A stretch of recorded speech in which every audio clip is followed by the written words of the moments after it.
Alamin naman natin kung ano-anong lugar ang patuloy na uulanin ngayong Martes mula sa ating weather frontliner, Alvin Pura. Alvin, habagat pa rin ba itong nagpapaulan ngayon at hanggang kailan ito magpapaulan?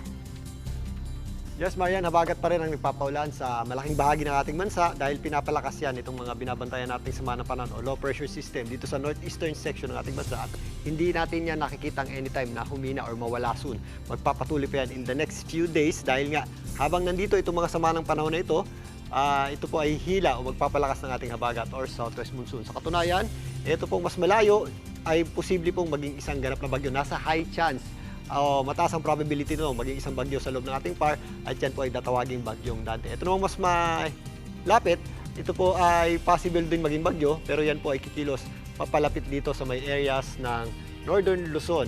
Magkakaroon tayo ng parang isang malawak na sirkulasyon banda dito sa northeastern section ng ating bansa na kung saan ito pong dalawang sama ng panahon na ito ay posibleng magpalakas ng ating habagat at magpaulan sa malaking bahagi pa rin nating bansa sa mga susunod pang mga araw. Posibleng maging bagyo nga itong low pressure area na tinitingnan natin. Posible rin ba itong maglandfall sa atin? Sa ngayon, hindi natin nakikita pang maglandfall itong ating binabantayang mga sama ng panahon. Meron tayong dalawang nakikitang senaryo. Yung una nga is sa ngayon, para sa akin, ito yung less probable. Yung isa ay pupunta dito sa may West Philippine Sea at ito namang isang mas malakas. Ito po ay aakyat dito sa itaas na bahagi nating bansa.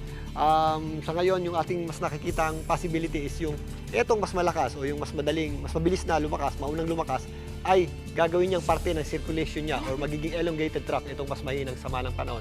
Ngayon, wala pa tayong nakikitang possible landfall niyan. Ganun pa man, kahit hindi po nagla-landfall ang bagyo kapag ganitong panahon ng habagat, basta tumatawid po yan dito sa itaas na bahagi ng ating bansa.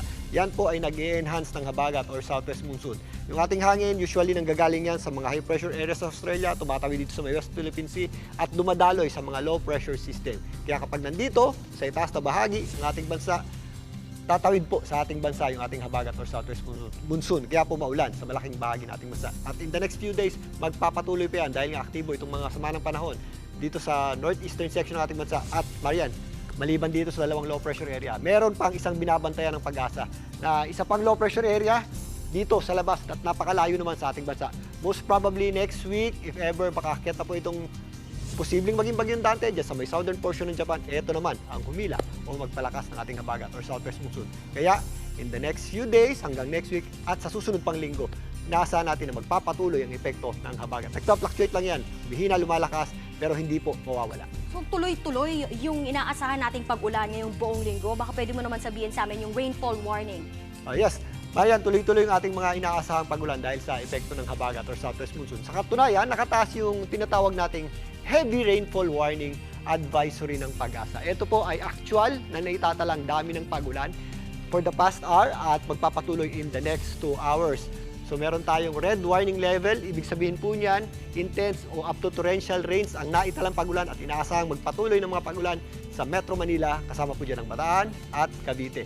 Meron din pong nakataas na orange heavy rainfall warning advisory ang Pag-asa sa mga areas ng Rizal, Laguna, Batangas, Zambales, Pampanga, Bulacan at ang natitirang bahagi ng Cavite. Ito naman yung mga pag-ulan na nasa around 15 to 30 millimeters na naitalang pag-ulan in the past hour at magpapatuloy in the next 2 hours. So nasa heavy to intense rains at meron din tayong yellow o yung ating heavy rains o malalakas na pag-ulan sa mga areas ng Nueva Ecija, Tarlac at Quezon. Yan naman po yung ating 7.5 to 15 millimeters na pag-ulan.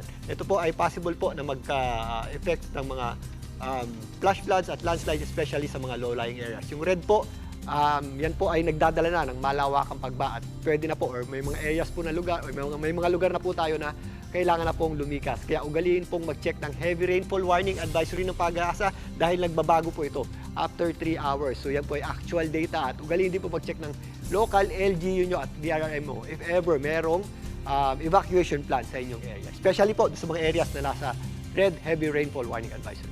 Man?